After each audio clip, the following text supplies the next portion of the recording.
In this week, I've also been busy with the study of the Old Testament Book of Ruth. June is Bible month in the church, and the book selected for this year is the Book of Ruth. And some of us have been studying this via Zoom, some of us from our church. It's been an interesting journey so far. It's been wonderful to remember this very short story, this book that we would call a novelette, very short novel that we have in the Old Testament that contains some lovely truths. And of course, it recounts that wonderful story of Ruth, the wonderful daughter-in-law, and her very special relationship with her mother-in-law, Naomi. And that story starts in Bethlehem in Judea, where a desperate famine is being experienced. And thus Naomi and her husband and 2 children take the pilgrimage to the foreign land of Moab, the other side of the Jordan, where they take up residence and find a livelihood. And so in many ways they were refugees in a foreign land. The sad part of the story, in their time there, Naomi's husband dies, as do her 2 children. And so she is left with her 2 daughters-in-law, one of them being Ruth. In time, Naomi decides that she will go back to her home country, back to Judea. I would think back to the safety and security of her own clan, her own people, and also to her own religion in Judea. Her 2 daughters-in-law, on hearing this, inform Naomi that they are going to return with her. Naomi manages to dissuade the one daughter-in-law. However, Ruth is relentless, and Naomi is unable to change her mind. And so Ruth goes back to Judea with Naomi. And so the story unfolds from there. And there are many wonderful things that we're learning from this study of Ruth, but 2 mainly sit with me, and 2 of which I think are very pertinent to us in our time. And so I found myself sitting with these 2 truths that I think are relevant to our time. The one of them I've already alluded to, and that is this incredible relationship that Ruth has with her mother-in-law, Naomi. I mean, Ruth is the quintessential daughter-in-law. Having said that, we could go further and say that she's probably the quintessential human being. In her response to Naomi, Naomi trying to dissuade Ruth from leaving her country, her kinsmen, and going to a foreign country where there is a different religion, a different culture, etc. Ruth, in her response to Naomi, as the scripture records it, as the story is told, responds in these words. I'm going to read from the scripture. Ruth chapter 1, and reading from verse 16. But Ruth replied to Naomi, "Don't urge me to leave you or to turn back from you. Where you go, I will go, and where you stay, I will stay.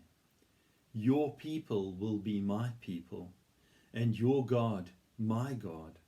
Where you die, I will die, and there I will be buried.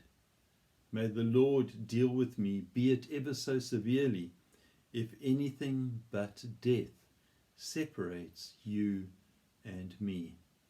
I mean, what an incredible expression of devotion by Ruth. Such an expression of devotion to Naomi by her. And it speaks of her absolute selflessness in terms of her love for Naomi. The other thing that comes to the fore for me, and which I think pertinent in these times, is the whole thing of the interfaith or intercultural world into which Naomi and her husband ventured in their move to Moab, and which Ruth isn't forced into, but which she chooses in making the return journey with Naomi. Ruth chooses to leave her culture, to leave her religion, to leave her race and to go as a foreigner to Judea with Naomi to start a life anew.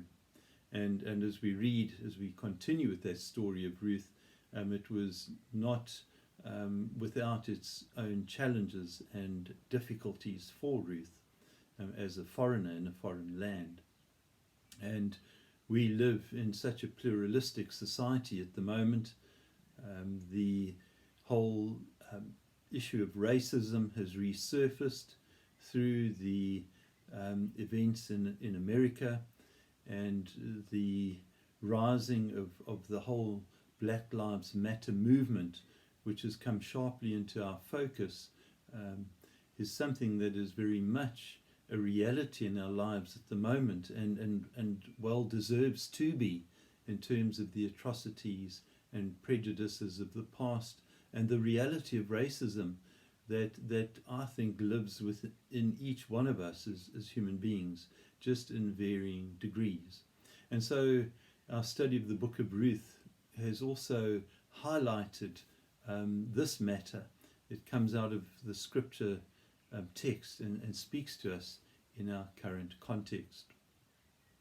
And so, having said that, getting back to the yin and yang of our lives, the reality of the yin and yang, if couching it in these terms for today in my talk, couching it in the terms of the self and the other, the loving of self and the loving of our neighbor in the philosophy or teaching of Jesus.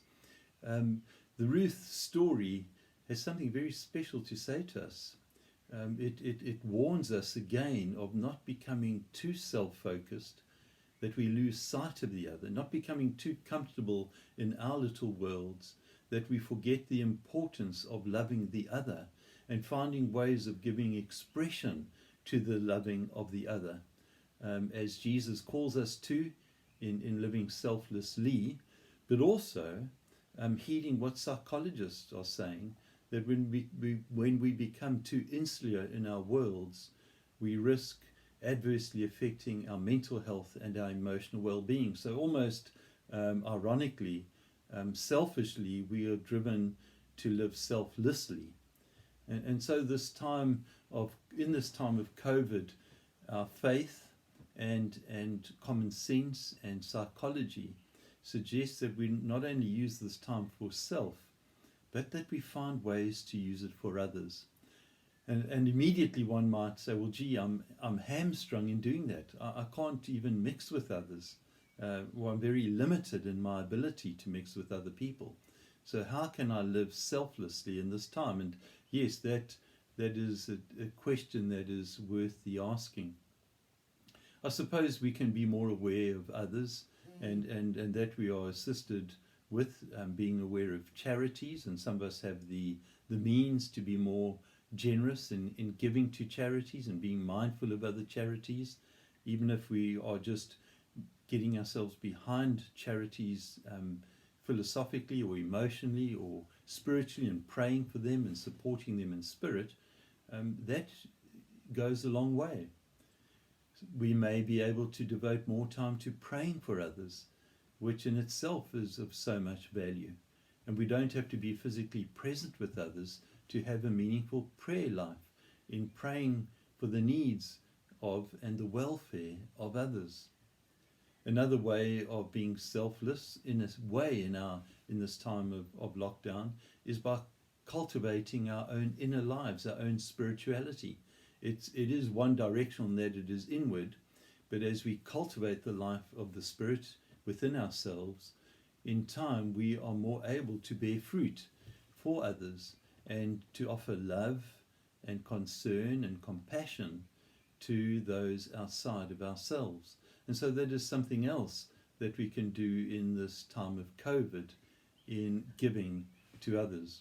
We can communicate with others through the modern technology online, through the online means, through social media, and of course through the old telephone. But those are ways in which we can reach out in this COVID time, and especially in this COVID time, to love others and to share the love of Christ with others.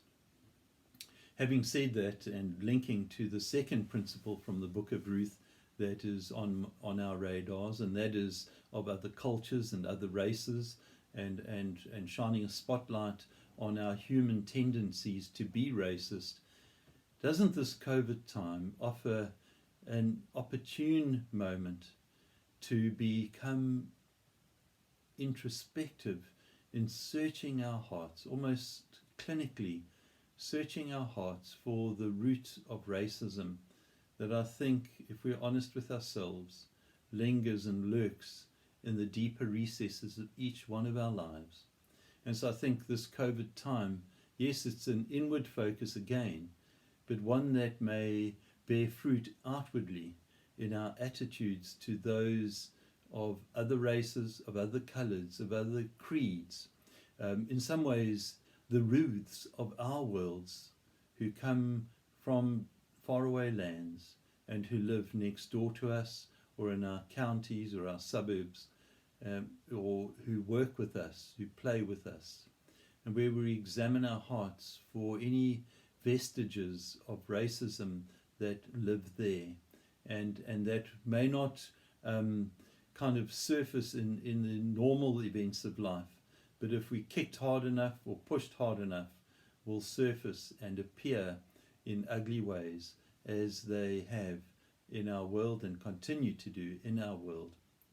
So I think as we link and relate to the Book of Ruth in this Bible month, I'm seeing some messages that come through that old novelette, and which challenge our lives today in holding together that balance of the yin and yang, in some ways to say the balance of loving ourselves and loving our neighbor, and most specifically and especially in these times, shining a spotlight on the issues of racism and our relationship with those of other cultures and creeds and religions.